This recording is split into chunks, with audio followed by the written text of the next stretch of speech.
সময়ৰ টিকনি উৰুৱাই বছৰ নামৰ বেগী ঘোঁৰাটো পাৰ হৈ গ'ল 2023 পৰা 2024লৈ। বছৰৰ আৰম্ভণিতেই কাজিৰঙাৰ পৰা আমি দিব খুজিছোঁ এটি ইতিবাচক খবৰ। এই খবৰ হৈছে কাজিৰঙা ৰাষ্ট্ৰীয় উদ্যানক সামৰি যি পৰ্যটন উদ্যোগ আছে, এই পৰ্যটন উদ্যোগত নতুনকৈ সংযোজিত হৈছে এটি যাদুঘৰ। ট্ৰেজাৰ হুইলছ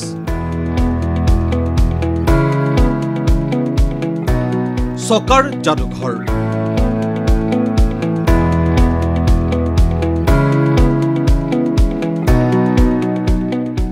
বহুতৰ বাবে চিনাকি হলেও বহুতৰ বাবেই অচিন এই ট্ৰেজাৰ হুইলছে অৱশেষত কাজিৰঙাৰ ৰূপত পালে নিজৰ নতুন আশ্ৰয়ভূমি।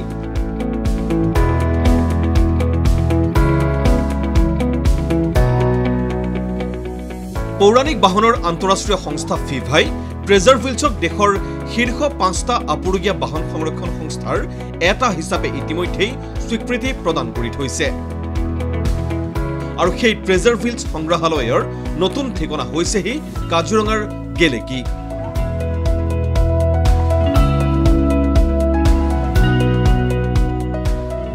ট্ৰেজাৰ হুইলছৰ নেপথ্যৰ নায়ক এইগৰাকী পিকলু ডেকা, একালৰ দুৰ্দান্ত ফুটবলাৰ, জনপ্ৰিয় ফুটবল ধাৰাভাষ্যকাৰ পিকলু ডেকা। ছাত্ৰ অৱস্থাৰে পৰা পৌৰাণিক বাহনৰ প্ৰেমত পৰা শক্তি বিভাগৰ চাকৰিয়াল ডেকাই দৰমহাৰ ধনেৰে অতি সযতনেৰে গঢ়ি তুলিছে ট্ৰেজাৰ হুইলছক।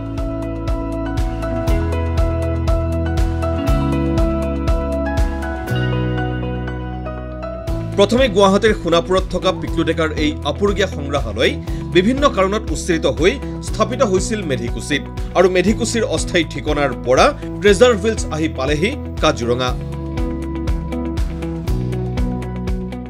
যা দৰমহা যি আছে গোটেইখিনি সেই ACB বাপা আৰু সেই পইচাখিনি খটুৱাই মই এই কামটো কৰি আছোঁ। লোকে ঘৰ দুৱাৰ বনাইছে, বিল্ডিং লৈছে, ফ্লেট লৈছে, কিবা লৈছে, কিন্তু মোৰ একো নাই। মই আজি ডেটলৈকে মই হাউচিঙৰ কোৱাৰ্টাৰত থাকোঁ, কিন্তু মোৰ ইচ্ছা যে আমি এনেকুৱা এটা বস্তু গঢ়ি থৈ যাওঁ যাতে আহিবলগীয়া প্ৰজন্মখিনিয়ে এই বস্তুখিনিৰ পৰা বহু কথাই শিকিব পাৰে।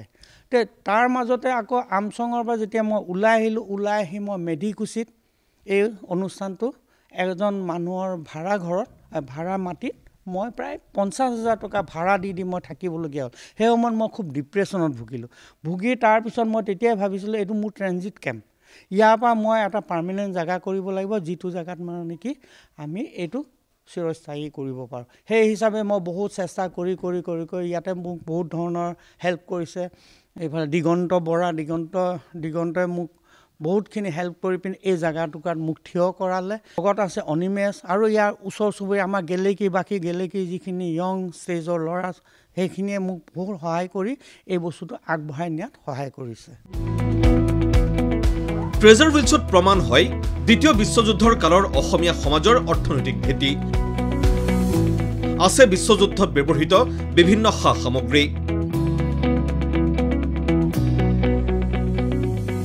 ডেকাৰ আশা এই সংগ্ৰহালয়ত এতিয়া কাজিৰঙালৈ অহা দেশী বিদেশী পৰ্যটকে পাব স্বাধীনতাৰ পূৰ্বৰ অসমত চকাৰ ক্ৰমবিকাশৰ চানেকি।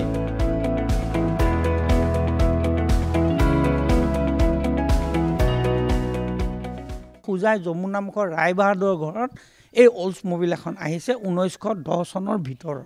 তাৰমানে আমি 1910 চনৰ সময়ত আমাৰ অসমত গাড়ী আছে, আমাৰ অসমত 1901 চনত গাড়ী আছে।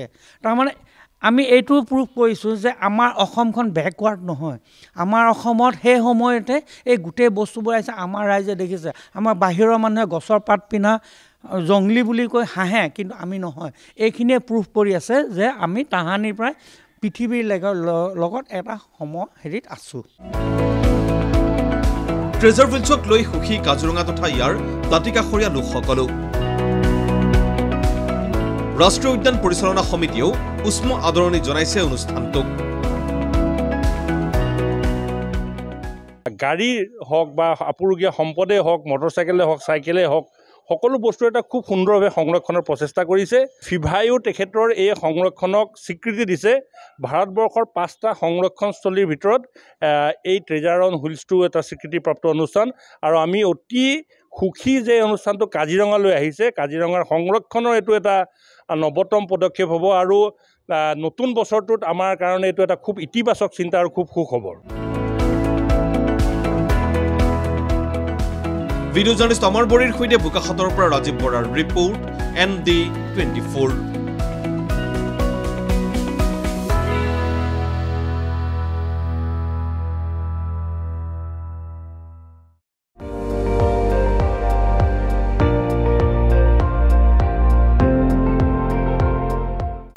আপুনি চাই আছে ND24 সৰ্বশ্ৰেষ্ঠ নহয় সৰ্বোত্তমৰ দৌৰত।